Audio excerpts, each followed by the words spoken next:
үй берді, жер берді. Сөйтіп олар сол жерде алып медресе ашып сабақ берді. Әлі сонда үлкен ғұламалар, мұхаддистер. Сонда сол кісілердің алдына барып дәріске бірінші барған кезім.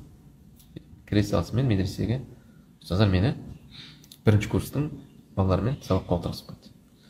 Бірінші курстың балалары ол сарф оқиды, не оқиды. Мен үшін ол, былай айтқанда 11-ші класты бітіріп, келіп қайта нулевой балалармен отырған секілді болған да. Немесе бірінші класстың балаларымен әліппе оқып отқан секілді болған. Мен үшін сондай болды.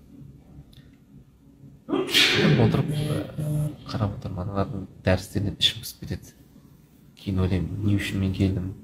Бұл нәрсені мен оқып қойдым ғой. Бұл нәрсе мен үшін керек емес қой. Мен одан да үлкен медресеге барғаным дұрыс қой деп шайтан азап. Бір күн өтеді, 2 күн өтеді, 3 күн өтеді.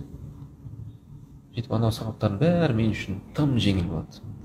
Кейін ол сабаққа қатысқым келмейді, жаңа тым жеңіл болады.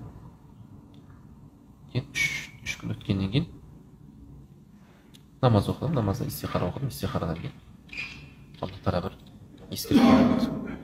Сонда өзімді түсініп, өзімді тәрбиелей бастадым. Мен не үшін келдім? Білім үшін келдім бе, әлде медресені сынау үшін?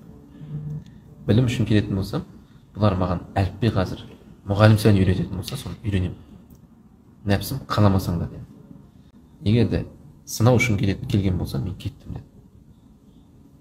Сөйтіп, ойымды жинақтадым да, мен білім үшін келдім. Сөйтіп, отырдым дәріске, 4-ші күн отырдым дәріске. Анау 1-ші класстың сабақтарына мен одан сайын тағы да пайда ала бастадым. Сөйтіп, білім деген ашыла бастады. Сабақ деген қызый бастады. Мен анаға қызығып, одан сайын кіре бастадым. Бірақ 1-ші класстың сабақтары мен үшін. Бірақ мен оған қызығып кіре бастадым. Одан кейін 1 апта өткеннен кейін ұстаздар айтты, экзамен тапсырады. Сен деңгейін көреміз, не жоғары курсқа өтесің, немесе 1-ші курсқа қаласың. Мен экзамен тапсырдым, ең жоғары курсқа өттім. Ең жоғары курсқа өтсем де, сол кезде бәрібір бір не болды. 1-ші курста қала беріп, жаттамаған нәрсені жаттап алсам еді деген бір өкініш болды.